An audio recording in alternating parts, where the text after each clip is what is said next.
Hi everyone, this is Ricky Spencer. Welcome to the Sociology of Media Voices series. And today, for our special guest, we have Rachel Thomas. And they are a community activist, an artist, and somebody who has a deep passion for accessibility.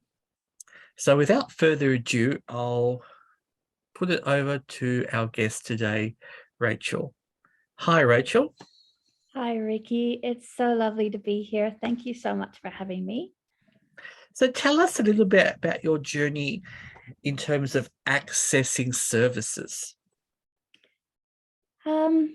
I was born in Australia and I grew up mostly in the Philippines. I moved back to Australia when I was 15. I've got a bit of a weird accent, but I've never lived in North America. When I was 15, I was diagnosed with an eating disorder, depression, and dissociative disorders from complex trauma. Um, uh, I started going into hospitals when I was 18 for these diagnoses. I had my first episode of functional neurological disorder when I was 19, but I wasn't informed of the diagnosis at that time. I became wheelchair dependent in 2019 when I was about 44. So many years later, and I was told of my functional neurological disorder, FND diagnosis then. Between the ages of 18 and 21, I was institutionalized and I also stayed in public hospitals. I was very unwell. And for the next 24 years, once the institutions closed, I lived in post-institutionalization, which was still largely institutionalized, as a medical patient in psychiatric wards and in intensive care units. I have accessed the Crisis and Assessment Treatment Team, which is CAT, it's known as. I was never given case management because I present too well and people assumed I didn't need it when I went for interviews for it. I accessed outreach workers, day programs, drop-in centers, private psychiatrists and psychologists, occupational therapists, physios, podiatrists, and dietitians. And I taught art alongside hospital staff in hospitals and privately. That was when I was an inpatient. I taught art in hospitals. I was going to ask you at this point, when with all your experiences with hospitalization, how did you deal with the stigma? Was that something that time, or did you feel as though by being so, I guess, into that space of institutional settings, did it change you, Rachel, in the way that you saw the world? The people that I mixed with really largely were also hospitalized people, or often hospitalized or sometimes hospitalized people. My social circle very much were people in hospitals, or the people who came to my art groups, other than the art groups that I ran for children. Like I ran art groups like for children whose parents had addictions and mental health issues. I ran art in a children's play group. I ran art privately for people, but for the adults that I ran art for, they were largely people who had been in hospital with me. And I ran art in the hospital, so they came home and did art with me privately. Social circles shifted to being people in hospital, but I did lose a lot of friends when I went into hospitals. I didn't work very long. I worked briefly before I went into hospital the first time when I was 18. And I used to go to church. I don't go to church anymore, but I used to, and I largely lost all those friends and stuff when I Mm, went into hospitals. They didn't really keep contact with me very much. A few of them did, very few. So I really lost my friendship circles when I went into hospital, and I found that really hurt. mm, Um, yeah, but as far as stigma goes, I guess I didn't notice it that much because my social circles were so hospitalized mm. as well. What about your sense of independence, Rachel? Did you want to explore, like, for people listening, for Mm. academics and students listening all around Australia, what is it? How does I guess sometimes when people do research in that and they talk about, accessibility and, you're someone who lives accessibility and now advocates in this space, what's sort of one message that I think I would love you to tell people that when they're writing about access that they should be considering? Definitely, nothing about us without us. Go back to that all the time. Always include people with disabilities when you're looking at things to do with accessibility for disabilities. Um, there are so many kinds of disabilities, and there's so Mm, many types of accessibility for disabilities.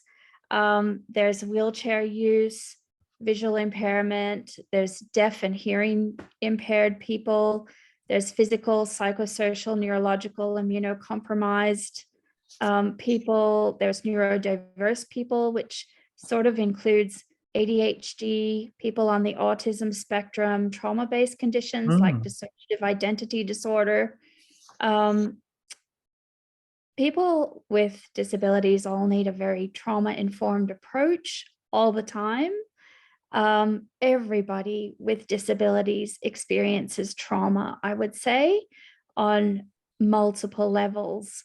So a trauma-informed approach is really important all the time. It should be throughout services, like even throughout NDIS's approach, throughout Services Australia's approach, throughout any agency's approach, trauma-informed practice should be, foremost. Um, and mm, there's also intersectional disabilities where, there's multiple disabilities, um, and they impact each other and they make things a little bit more complex as well, or sometimes a lot more complex. And then there's also other intersectional issues like, there's LGBTIQA plus um, identifying people. There's poverty, there's homelessness, there's addictions, there's all sorts of other intersectional issues as well that impact accessibility and impact uh, disabilities as well. mm. There's such a multi-branched topic, accessibility. I'm probably going off on some tangents No, now. that sounds wonderful. I think one of the things I'd love to pick up on that you just mentioned, and that's around the NDIS. From your Yeah. lived experiences and your work in disability advocacy, oh, I'm losing my words at the moment. Can you sort of identify what you see as some of the current gaps in NDIS? Yeah. Um, One of the main ones that comes to mind is there's a staff cap in the NDIS of 3,700 at the moment. Um, Hopefully that will change with the current government, and it will be lifted. Um, the NDIS staff have a daily quota of around 5 regular intakes, change of circumstance reviews, and a review of reviewable decisions that they need to complete each day. Um, that's a lot of specialists' reports to read, and they actually can't read them all in one day if they're very complex, if they're not super simple. So they're the outcome of that is they have to decline Mm, these. Um, so AAT, the Administrative Appeals Tribunal, is the court where decisions made by the government or by NDIS get appealed.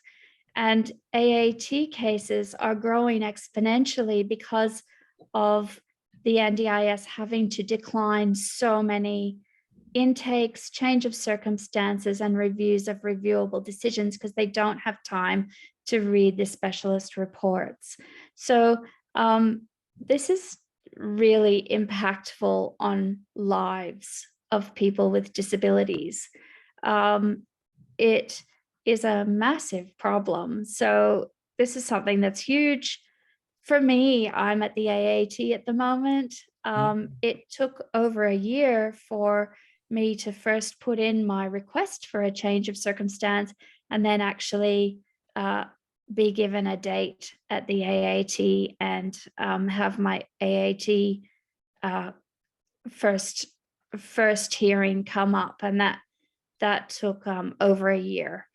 So it's a long time that people are going without essential services when they need to do a AAT case.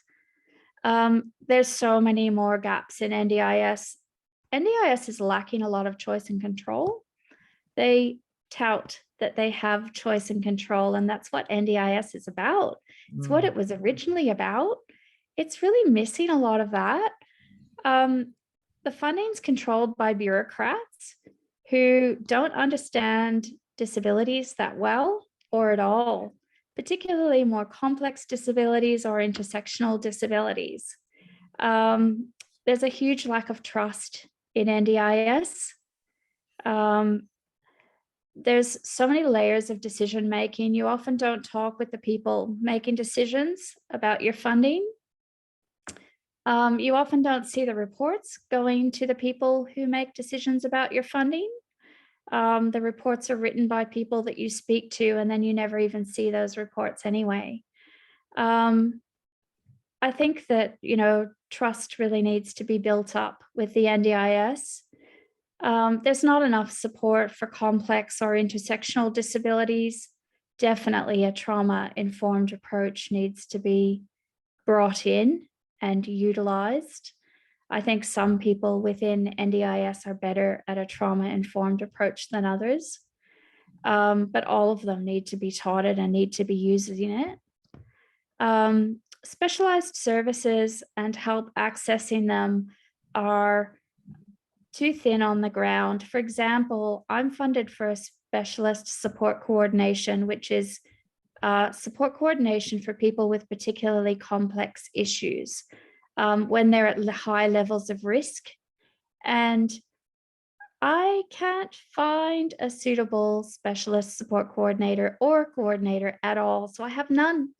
And I actually don't even I haven't been able to find one. I've made numerous attempts since June, and I haven't been able to find a suitable one. It is now October. So, there needs to be more support for people with intersectional and complex disabilities to be able to access services. It's great having specialized services, but help us access them. I'd like to see some changes in NDIS, like capacity building daily living, CB daily living funding is where everyone's allied health funding is. I'd like to see that merged with core funding, which is where your low cost, low risk funding is for like assistive technology items or items for your disability. And it's also where your support worker funding is. I'd like it all merged together so that the participants and their specialists can actually truly have choice and control over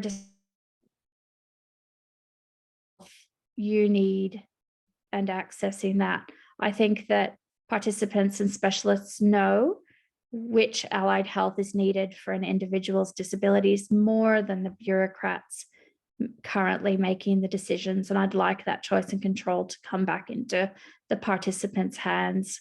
I think a lot of AAT cases are about this issue, and it would really help free up the AAT by putting this back in our hands. There's a whole bunch of exploitation and neglect going on. There's a Disability Royal Commission about this by support worker agencies to participants, especially people with intellectual or developmental disabilities, or people who use communication aids like communication boards. I think they're most vulnerable to this, although it is happening across the board to many participants of NDIS, even people who do not have intellectual or developmental disabilities and who can communicate very well. Like myself, sometimes neglect and exploitation still happens. I think the Quality and Safeguards Commission really needs some more power. It's like a bull without horns. It rarely actually holds people accountable. In 2020, more than 8,000 complaints had been made to the Quality and Safeguards Commission, and only one fine had been given out of 8,000 complaints, more than 8,000 complaints. And that fine was in relation to Anne Marie Smith's death. It was a $12,000 fine. In 2020, $22 billion was spent on in the disability sector. An independent review found the system left vulnerable people open to harm and neglect. I believe that that's still the case. With the Disability Royal Commission itself, there's also issues that I've personally found. So in 2021, last year, I needed to contact Senator Jordan Steele John, and he assisted me because the internet technology with giving voice submissions to the Disability Royal Commission wasn't working. And it was constantly dropping out when they were doing voice submissions from home, the people who were taking the voice submissions. And now they're trying to reduce people's voice submissions given to a person and force people to do pre-recorded and emailed voice submissions, which isn't accessible to everyone like me, because they're too busy to actually have people listen to our voice submissions, even like once a fortnight, which is already a reduction for, how often I would like to be giving voice submissions. I think that, the Disability Royal Commission, out of all places, really needs to be able to hear our voices. They should have known that it was going to get busier towards the end, and they should be able to cope with it, but they're not. There's bullying that goes on in the NDIS, and that really causes considerable harm and detrimental decisions to participants and service providers. It's not just participants that get bullied, it's also people like OTs or wheelchair providers, who also get bullied. There's no adequate feedback mechanism for every contact that someone has with someone from NDIS to spot patterns of bullying.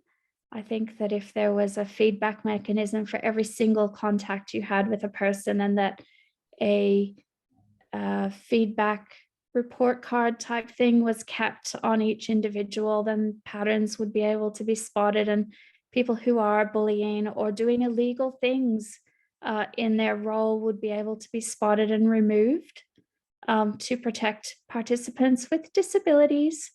We don't have the capacity to deal with bullies, to cope with bullies. It's overwhelming. There aren't enough advocates. There's not enough funding for advocacy. My last coordinator estimated that 110,000 people needed every advocate. That's extreme. And I can't find an advocate for myself now. I do need an advocate about a situation. and I'm unable to find an advocate. My last advocate lost his job through job restructuring, and I wasn't given a replacement. Yeah, there's difficulties finding suitable and trained support workers. Maybe think on that, that point, Rachel, it yeah, shows that the complexity of the job market too, where yeah, NDIS is situated, makes it really difficult for people accessing the services to feel safe, and it seems to me it's somehow very unstable. And that yeah. instability, I can is that something that you feel frustrated that every time that you're trying to obtain a quality of life, but you're somehow, the system that's set up isn't really set up to provide that sense of security? Yeah, it does feel that way. It does feel unsafe a lot of the time. It feels very insecure. It's a full-time job for me, accessing NDIS and trying to receive the essential care that I need from my disability. Um, the amount of hours I spend a week, um, trying to find uh, providers, trying to find support workers, coordinators, and then trying to, manage funding and all this and communicate with NDIS. It is extraordinary. Mm. I don't have the capacity to work. This is really quite absurd that I'm in a situation where I'm doing this. It is very strange. Mm.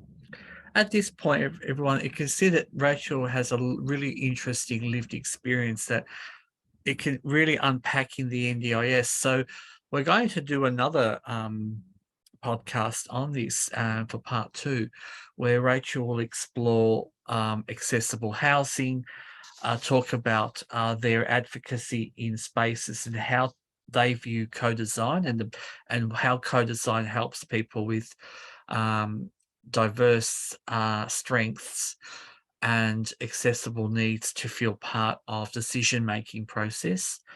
And then Rachel will sum up to us why accessibility is so problematic in organizations. So we get to also hear what Rachel's future is, where she'd like to be in the future. So stay tuned for that. And again, within this first part, we'll put Rachel's bio and information about how you can get in touch with Rachel, especially if you would like to talk to her more about your research or hire her as a consultant. Rachel will provide you all her social media handles. Thank you, Rachel, for part 1 of being here with us on Sociology of Media Voices. Thank you so much, Ricky. Thanks.